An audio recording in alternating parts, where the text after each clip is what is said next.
at St. Peter's Church here in Rome, and I've had an amazing experience these last few days of just traveling Rome and learning about the rich history here.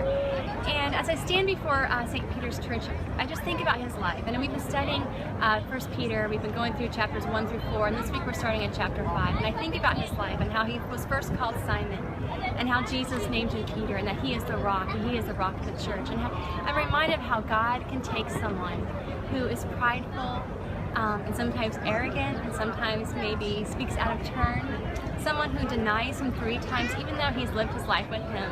And Jesus can take him and change his name and take his mistakes and make him into someone great.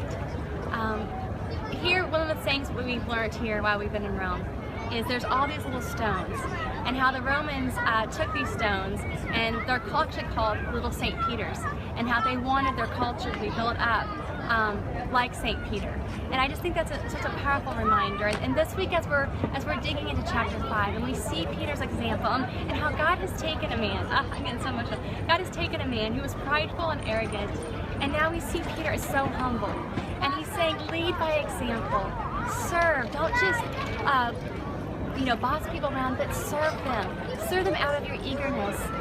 And it's just such a wonderful example to us and how we live our lives as Christians when we're really wanting to change the world around us, to go from religion to relationship. And just looking at Peter's example and how he was crucified for his faith, and he was crucified as a man who was deeply in love with God and humble. And I'm just inspired by his example, and even just his example for us nowadays to live our lives, to have a personal relationship with Jesus, and to realize that this life that we are called to is hard, and to live as an example out of our love for God, and for the world to see that we are different, and that how we experience life and how we treat others out of love is going to be different. So again, I'll write more and share more about my experience here in Rome, but I just wanted to share this with you today with St. Peter in the background.